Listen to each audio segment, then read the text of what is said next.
Kia ora. I'm Dr. Kevin Snee, Chief Executive of the Hawke's Bay District Health Board. I'm also Lead Pharmacy Chief Executive for the 20 DHBs. DHBs are responsible for ensuring that everyone in our individual DHB area can access pharmacy services. Across the country, DHBs collectively spend a total of 427 million on pharmacy, and that figure is expected to grow to 460 million in 2018-19, driven by demand growth. Our world is changing. New technologies, new business models, and an ageing population creates many challenges for DHBs and community pharmacy. The Pharmacy Action Plan 2016-20 was developed following wide consultation in 2015. It supports the government's New Zealand health strategy and is an innovative and far-reaching blueprint for the future of pharmacy services. It puts people at the centre of pharmacy services, and it envisions a future where pharmacists as skilled medicines managers work more closely with other health professionals to maximise health outcomes for everyone. DHBs want to progress delivery of the Pharmacy Action Plan, and we're working on a new pharmacy services contract to make it easier to create the pharmacist services that the local populations need. We recently completed a wide-ranging consultation with pharmacists, health professionals and consumer groups on how to deliver on the Pharmacy Action Plan and on proposed contract options. We had a big response, and now we're working through all the feedback. This video was filmed in Wellington at the first stakeholder hui we've hosted following our consultation, where we discussed the key themes of the feedback we received, how we're proposing to respond to those themes at a high level, and how we will work with the pharmacy sector and other key stakeholders as we work through the next steps. I hope you find it informative. I'll introduce you to Kevin Snee, who is the CE of Hawke's Bay DHB, and Kevin has been the lead CE for the Community Pharmacy Services Program for six years. 6 years. And then Carolyn Gullery, who is the lead GM for the Community Pharmacy Services Program and GM Planning and Funding at Canterbury DHB. So I'll hand over to Kevin now. Thank you. Thanks, Rachel. So welcome everybody, kia ora koutou. We're here following the 20 DHB consultation,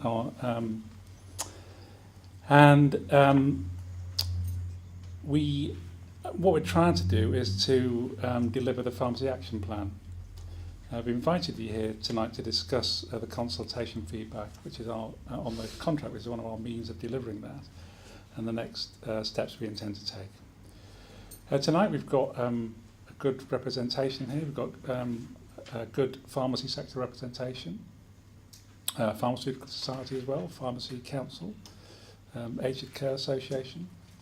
We've got Graham Norton, the chair of Hawke's Bay Consumer Council on the telco, and also he was a consumer representative on the contract group, and other pharmacy sector representatives on the telco. Also here we've got lead pharmacy GMs, Carolyn Gullery, Tim Wood, Andy Shirtcliffe and Andy Ender from the Ministry of Health, and Trish Farrelly, and Laura Seary from Service Commissioning and the TAS Pharmacy team. So there's a lot of people who've been involved in the process to date who are here. And I stress that this is, I think we have to keep on saying this is not the end of the journey, this is another step along the way. So this is another conversation about the next stage of the process. And so, there will be other opportunities. Carolyn and the wider team are available to have further discussions over the coming weeks, and there's obviously your local teams as well. From this meeting, a part of the reason for having this meeting now is so we can, in a fairly fresh way, have a further conversation with chief executives who meet tomorrow. But that's just one of a number of conversations that we'll be having with chief executives over the coming months. So, as I say, it's not by any means the end of the journey. It's just a step along the way. So we've got quite a bit to get through,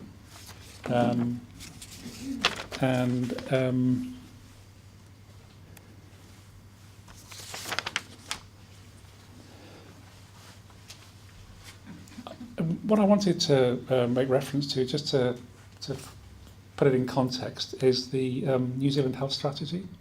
So that was a document developed in 2015-16, wide public consultation, and published in April 2016.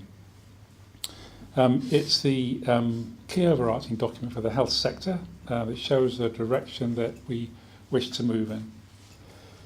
The strategy shares a common view of where we want to go in New Zealand health, and there are 5 themes that you will, I'm sure, be able to say off by heart. They are people-powered, closer to home, and value and high performance, one team and smart system. So these are the cornerstones in establishing a health sector that understands people's needs and provides services that are integrated across sectors. And of course, the recent government have also, the new government have said that equity is particularly important to them as well. And want to reinforce that in the way that the strategy is developed. The Ministry's Pharmacy Action Plan, developed through public consultation in 2015-16 and published in June 2016, sits under the health strategy. So it's there to provide a significant input to that strategy in relation to the pharmacy sector. So it's a key plan for pharmacy services and the basis for what we're proposing. It addresses the need to provide sustainable and high-quality pharmacy services in a complex and evolving environment, and emphasises the importance of taking an integrated and coherent approach. It emphasises that all New Zealanders have access to medicines they need where and when they need them, and that's part of the importance of equity. Pharmacy services as an essential part of a people-powered integrated model of care are delivered in innovative ways across a broad range of settings so that all New Zealanders have clinically appropriate access to medicines and healthcare services. So there's general agreement, I think, that we face complex challenges that make it more difficult to use pharmacy skills as effectively as we could. However, there's confidence that if we can work together to address these challenges using the strengths of our system and the experience and skills that everyone brings to the world. So with that, I'll hand over to Carolyn. Interesting what Kevin said. I don't know if any of you watch the King's Fund closely, but Chris Ham had a talk on YouTube just recently. He's talking about the progress in the UK towards integrated care systems and how they've got 10 underway. And in that he talks about alliancing, he talks about system leadership, he talks about collective accountability, and he talks about how distributed leadership is also necessary in these systems. He also talks about the fact there's no roadmap.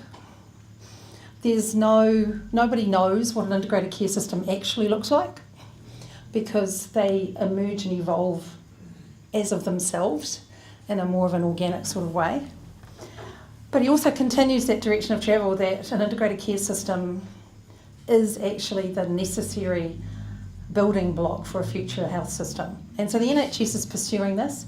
They're pursuing it in smaller units, somewhere between sort of 50,000 to the very biggest ones are sitting between 500,000 and 750,000. When you think about it, it's not that different to what we have in New Zealand.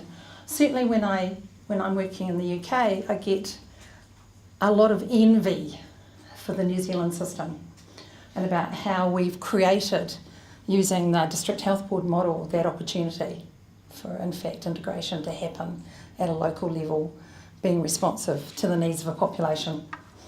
So if that in mind, take you on, and I like the way Kevin put that this is not the end of the journey. There was a lovely quote about this is not the end.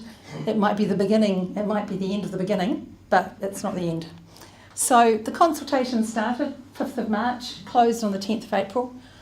We had uncounted people, no, we did count them, but we had about 850 plus people attending the DHB meetings. Sector agents also held regional meetings.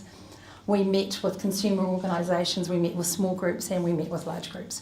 So a lot of people got engaged in this, which is kind of exciting because it actually means there's quite a lot of people who are interested in how we do this and whether there's an opportunity to make a difference.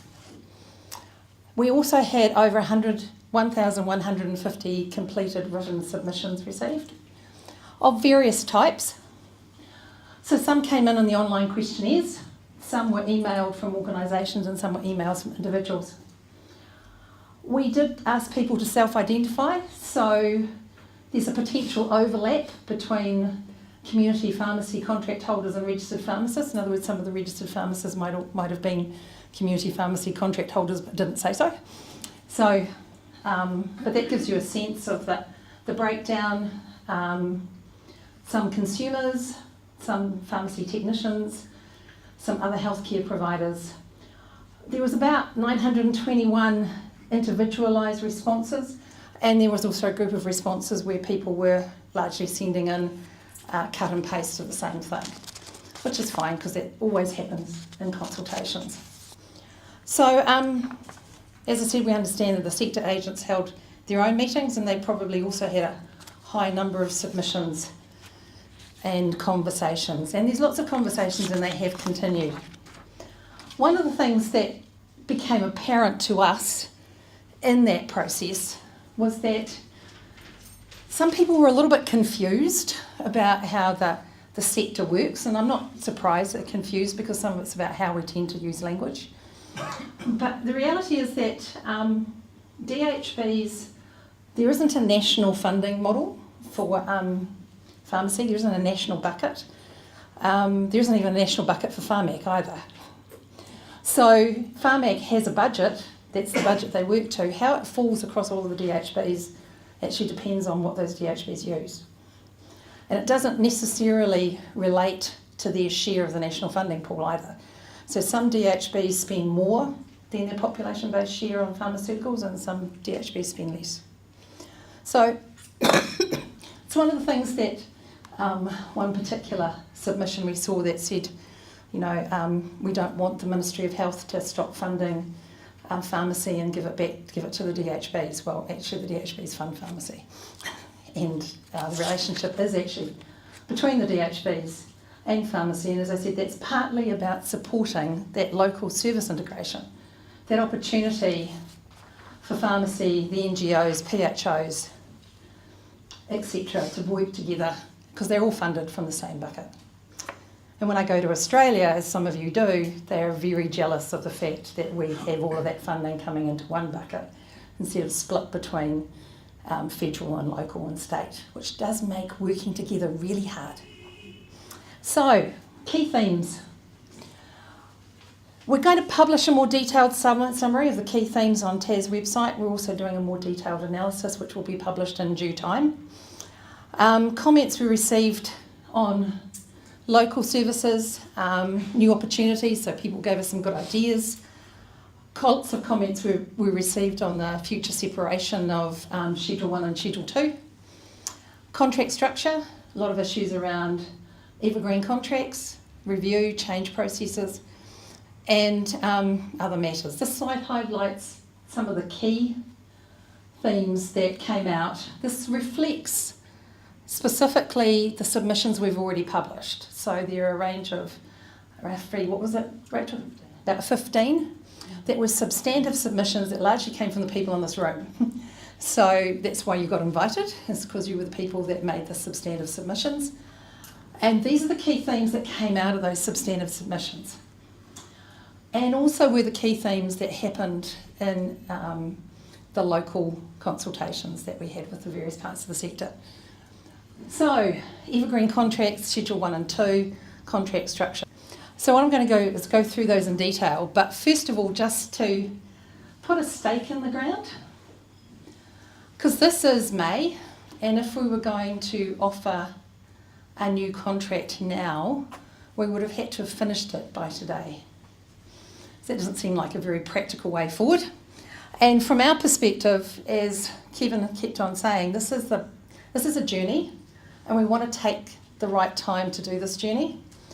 So what the chief executives have agreed to is extending the current contract for 3 months. Now that's something that we can do without going through all of the drama of issuing a new contract and people signing it, etc., which is a waste of everyone's time. So we can achieve this just by sending out a letter of variation, which will extend the current contract for 3 months, which gives everybody more time to work through the issues that were raised in the consultation and gives us an opportunity to address some of the key issues that people were most concerned about, and gives all of pharmacy certainty about the next steps.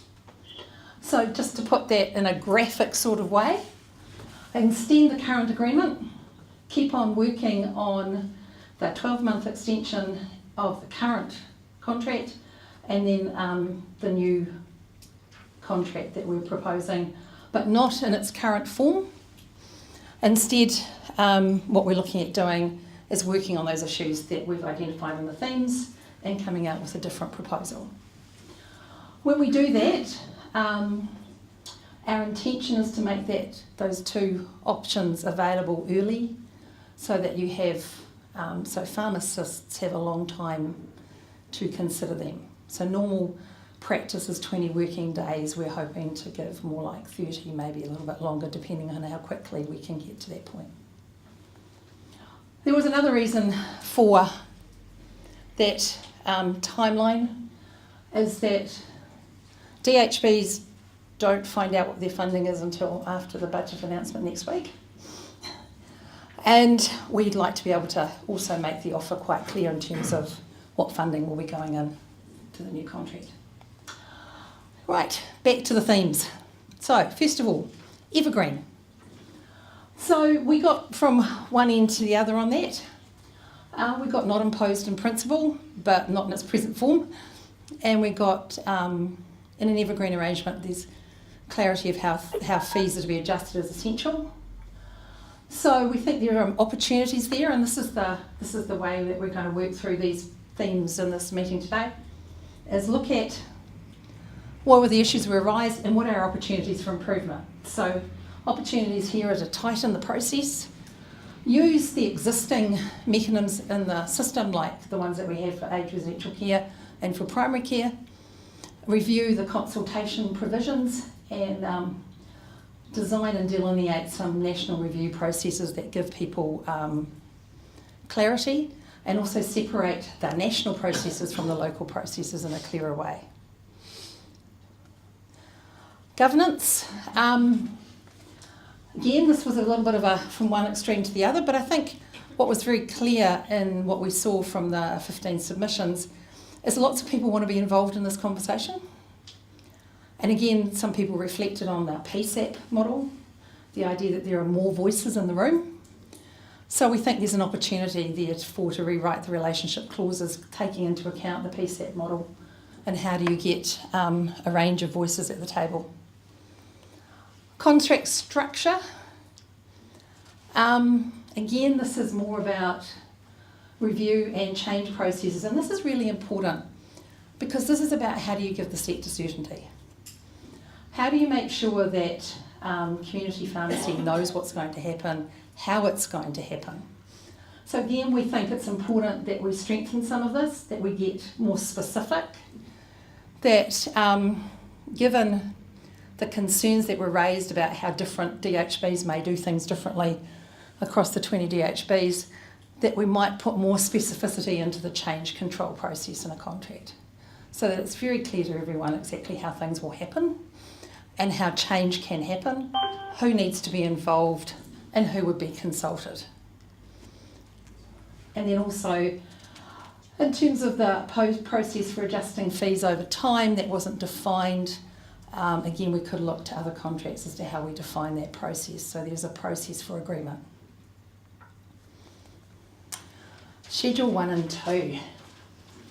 Right, if there was anything that so defined the difference from one extreme to the other, it was Schedule 1 and 2.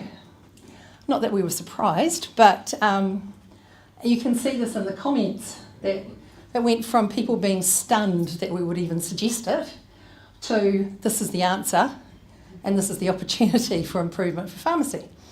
And it will allow pharmacists to free up their time so they can take their stronger clinical role. So what we're proposing here, or what we think is the opportunities that we could progress here, this is all to be worked through, of course, but one of the opportunities will be to keep Schedule 1 and 2 linked in the offer.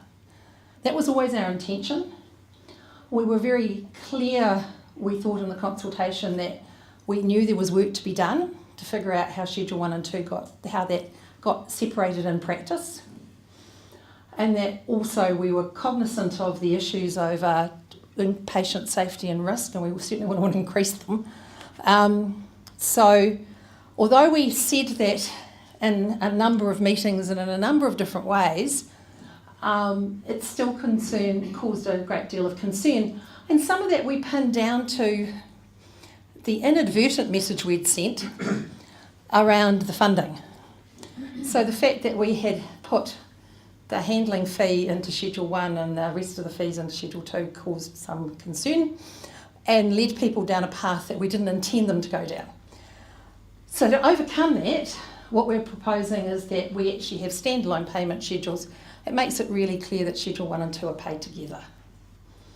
So we actually, in practice, don't separate them until we've gone through the process. Because actually we don't know what the right mix of, the balance of funding between Schedule 1 and 2 would be anyway. So we've got work to do, and that's we think is an opportunity to address people's concerns about the split, but then make it really clear that this is a direction of travel. And one of the reasons it is a direction of travel that the DHBs are supportive of is that lots of people ask us for it. So on a fairly regular basis we are approached by pharmacists and pharmacies who would like to progress down this model.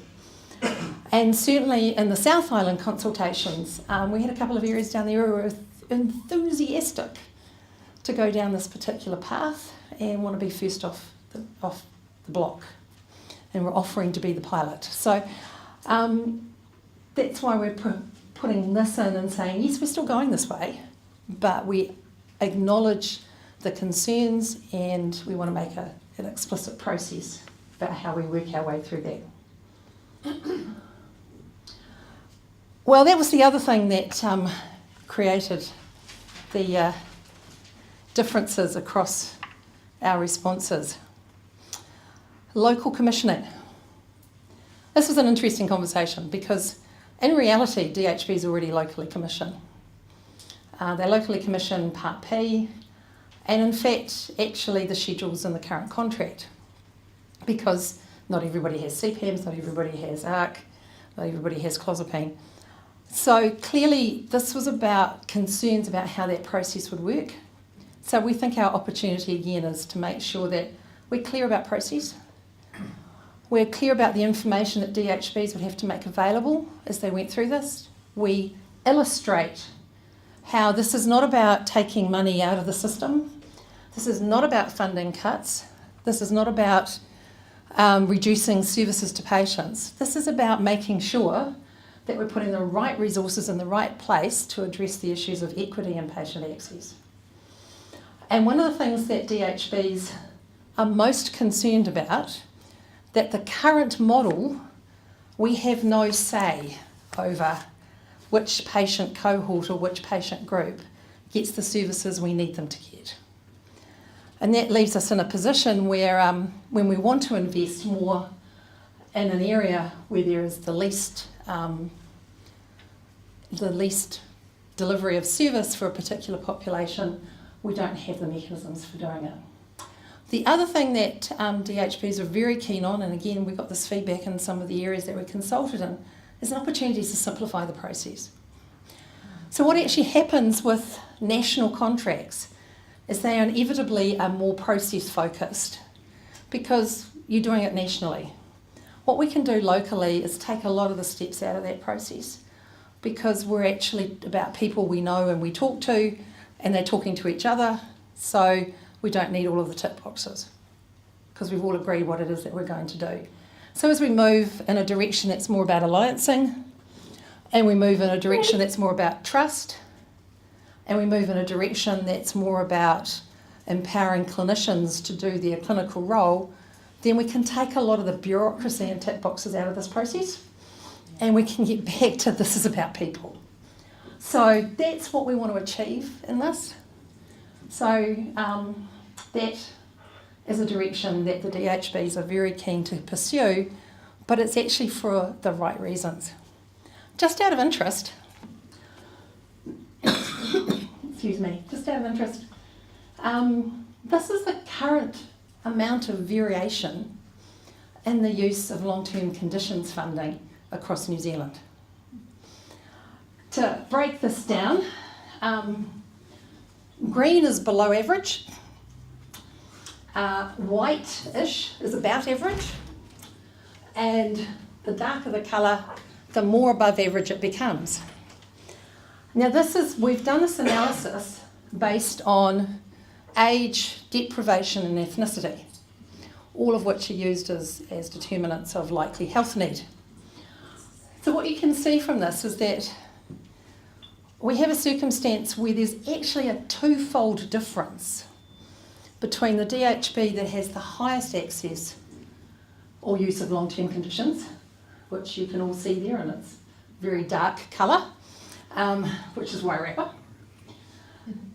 and the DHB that has the lowest use of long-term conditions, which happens to be Whanganui.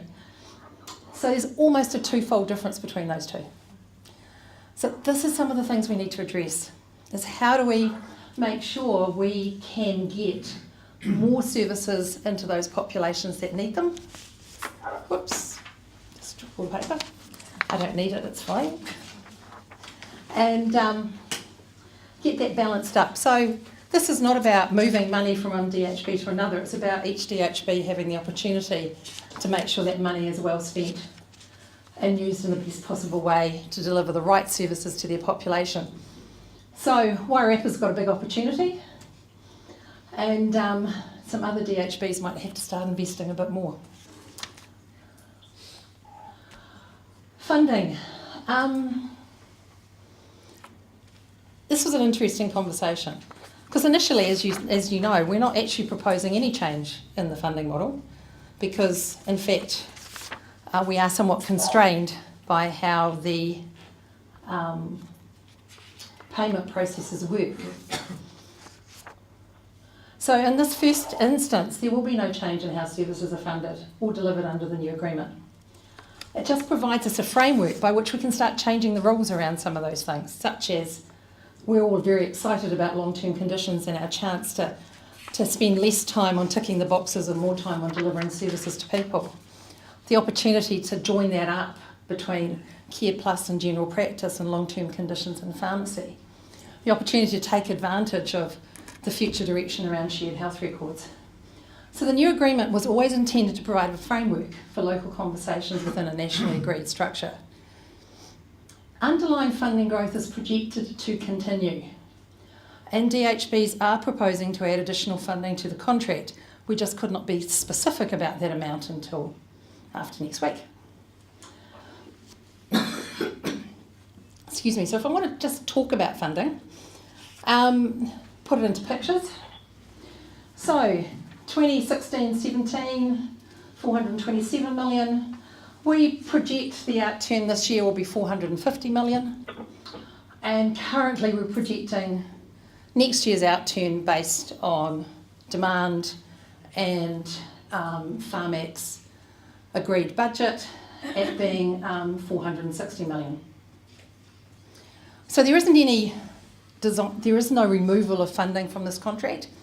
That number doesn't include the proposals that we're making in terms of having an additional 4.1 million again for local service commissioning, nor the proposals that we've been making about putting an additional line into Schedule 2 for professional services, professional advice.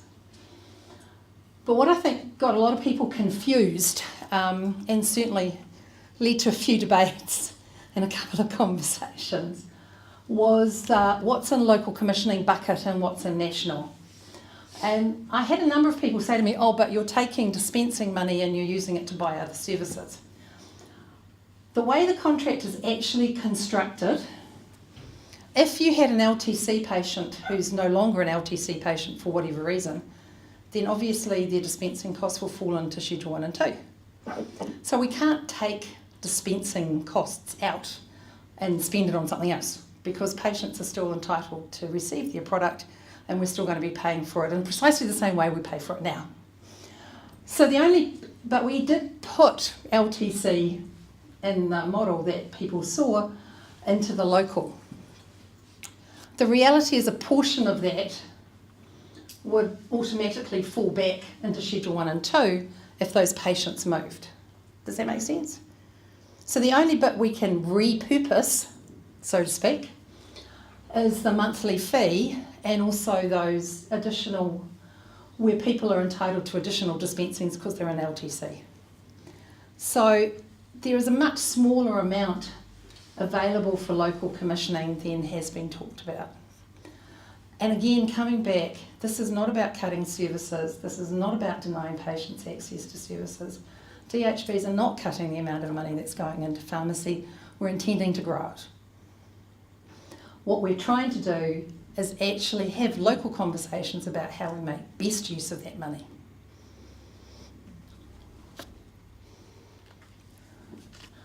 Other considerations that came through was the National Pharmacist Services Framework was mentioned as a natural template to be used to develop future opportunities in the contract. And also including the Pharmaceutical Society as the representative of the profession in the process, which would be similar to PSAC, where we have both the professions and the PHOs represented, and alliancing. So again, that kept on coming up on a regular basis, that why can't we progress alliancing, why can't pharmacies be part of the alliances? It is working well in some district health boards, can't we have it work well generally? And I think you'll find that most of the district health boards are actually supportive, not necessarily alliancing as such, but collaboration. How do we get all the organisations together, working together to deliver the best outcomes for our populations? So, where to from here? Consultation analysis will be completing in May. It was a big amount and it's taking slightly longer for us to analyse than we thought.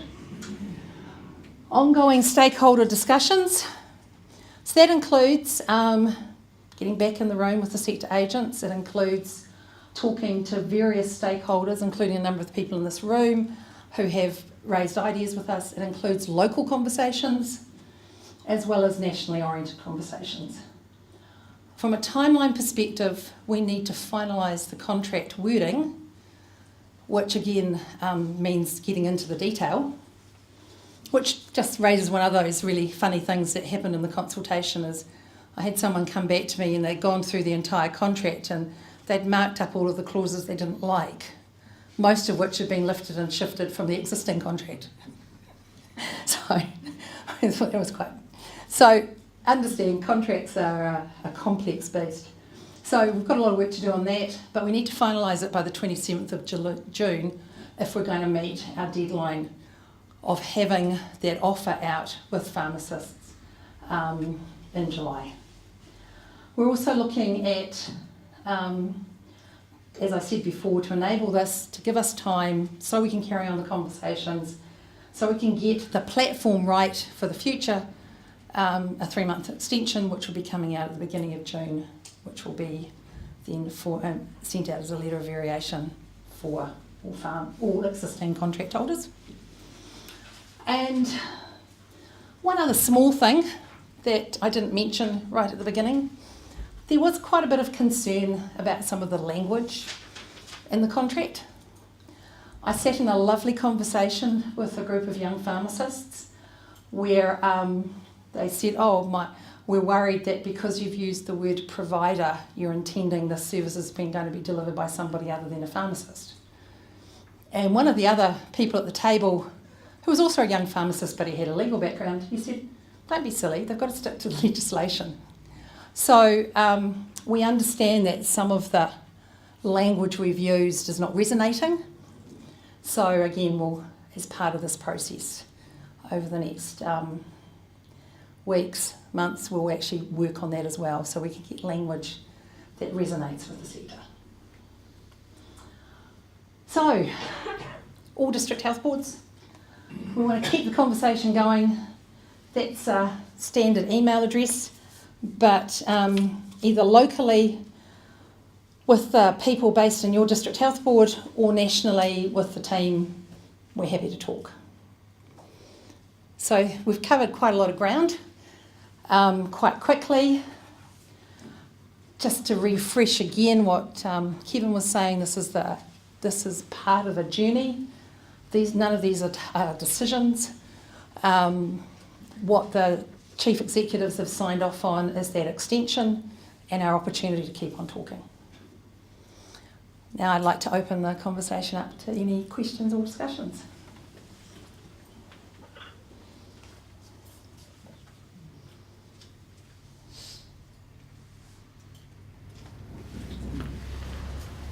I'm not asking a question. I'm the roving mic. Anyone got any questions? Right, can I go home then? I've got a quick question. Hi, Bromwich. Hey, one of your comments was around streamlining local commissioning, and you believe that going local will save time and more efficient processes and less tick boxes. And wouldn't it be a lot more efficient to have one contract for a service that could be rolled out, and so that we're not having 20 DHBs making X number of different deals with the local pharmacies? And second to that, I've went to different DHB areas because our area covers a multitude of areas, and the interpretation of local commissioning was so vastly different between the areas. One DHB representative actually told me that it was a lever they could pull to close certain particular pharmacies down. And then in another area, they'd be horrified to think that that's how it would be used or interpreted. So how will you clarify that to the extent that we can actually be confident that we will grow in services, and that the process for running new services, which is what we're all about, will actually be improved and will be open and efficient and equitable? Yeah. So can I start at the beginning of that? Because there is always this tension between what you do nationally and what you do locally. If we're going to address the equity issues in New Zealand, we need to do a lot more locally. And all of the evidence everywhere in the world will tell you that. If you're going to integrate health services, if you're going to get alignment between general practice, aged residential care, the NGO sector and the local hospital, you've got to do it locally. What we're proposing here is a national framework that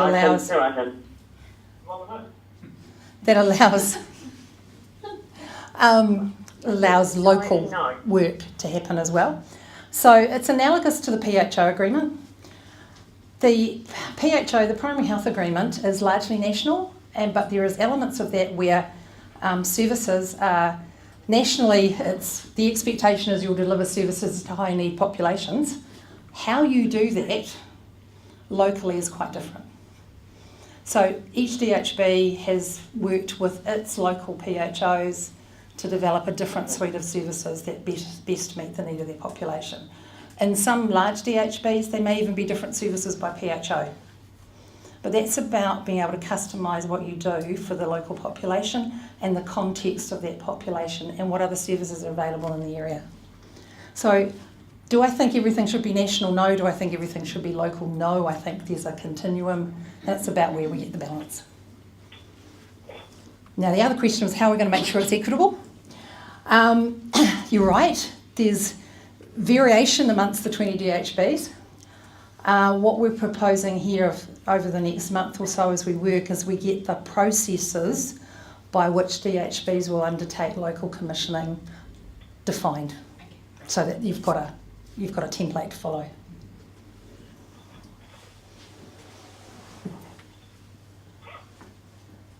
Any other questions? Well, that was easy. You're not allowed to ask questions, Andy. Well, no, I think I can because I was invited.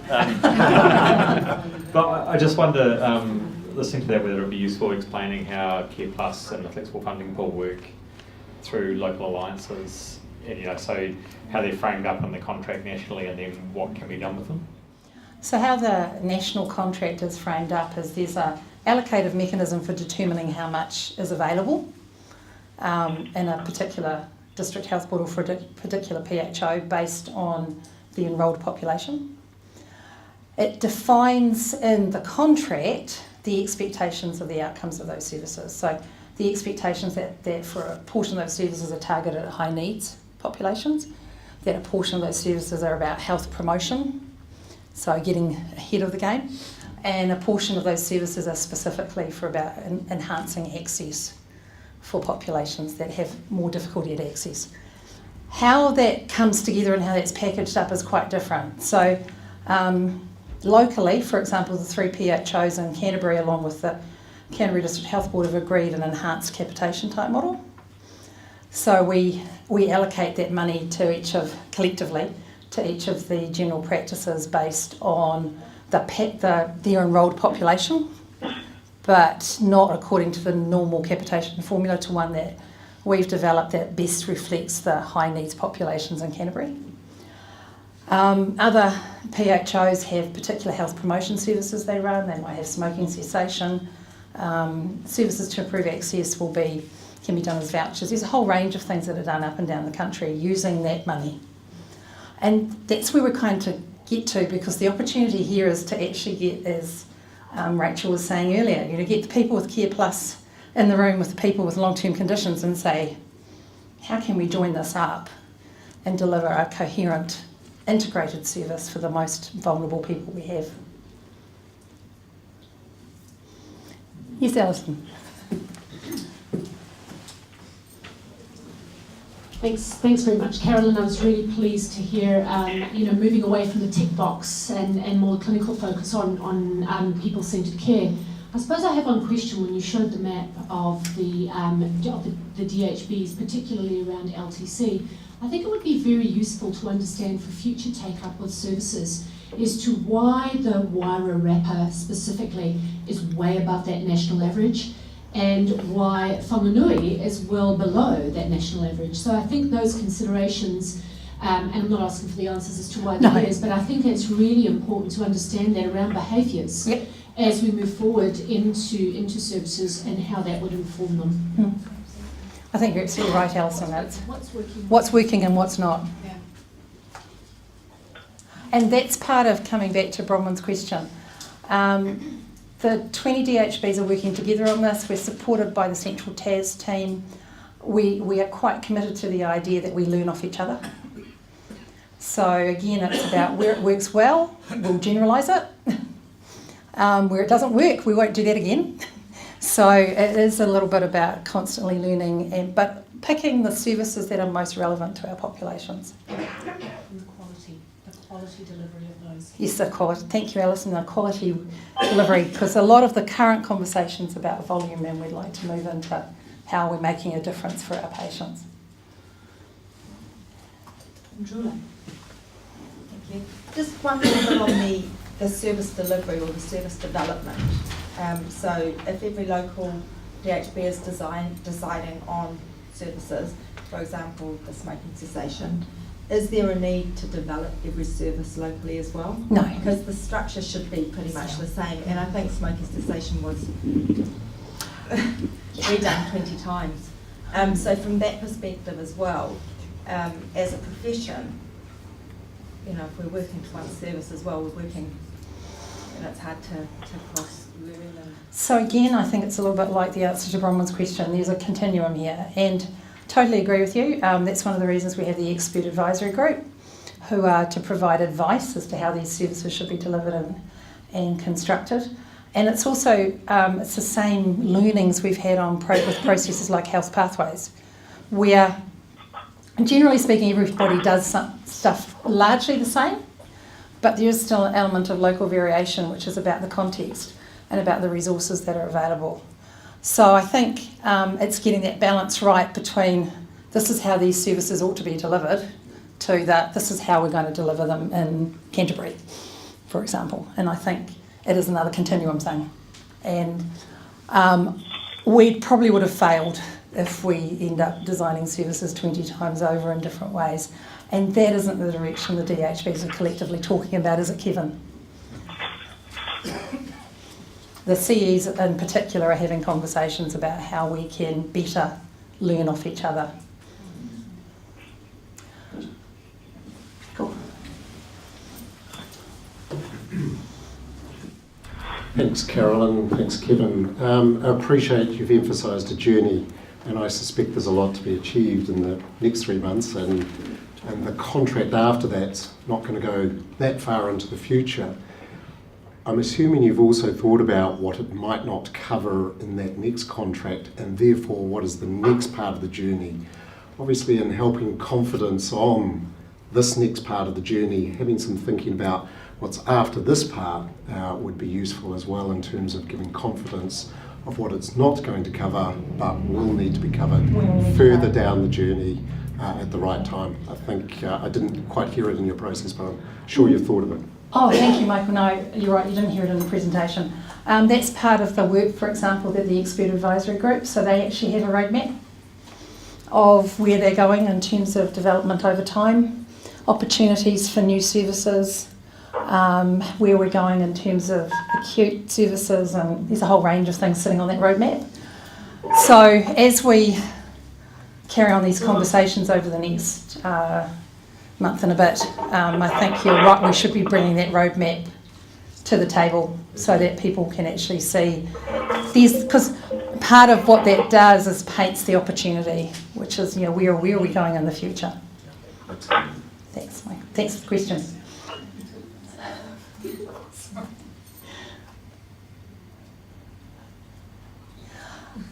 Are there any other questions, or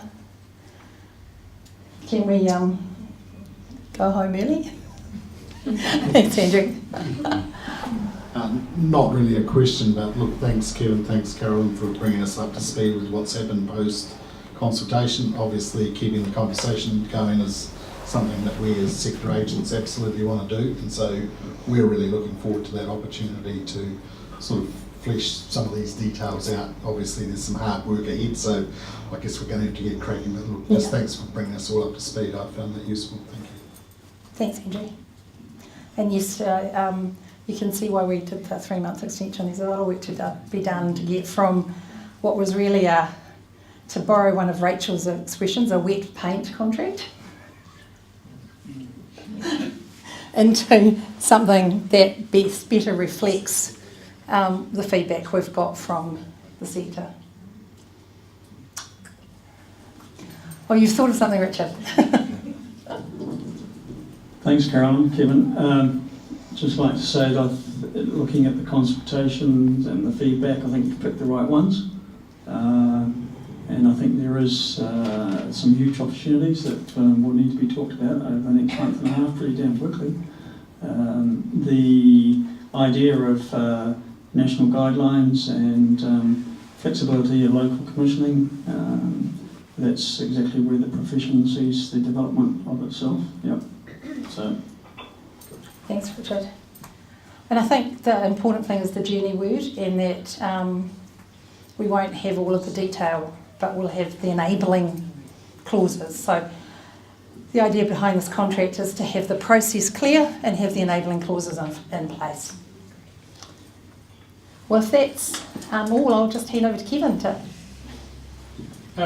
I'd like to, first of all, I'd like to give Carolyn a clap, because I think he's done a good job summarising a difficult process. I'd like to thank you all for coming and engaging actively in the process. I think there's been a lot of really good contributions over the last few months. I think what we've tried to demonstrate tonight is that we're not ignoring those contributions by any means. We're actually taking account of them and taking full account of them in a genuine way, so we can get a process back on track, which engages the profession, engages everybody, and we've really got to start trusting each other here. And if we don't trust each other, we won't get anywhere. So I really, because it's for the patients that we serve that we need to do this. It's not for our benefit, it's for the patients that we serve. And pharmacists, community pharmacy in particular, have a unique opportunity in a sense with this. When we talk about equity, actually pharmacy probably has, of any health professional, has some of the greatest reach into the community because of the number of sites from which you operate from. So if you're looking at targeted equity, then actually you've got a huge opportunity here. So let's grasp the opportunity, let's work together, let's trust each other, let's focus on our patients, and let's get the job done. Thank you for coming.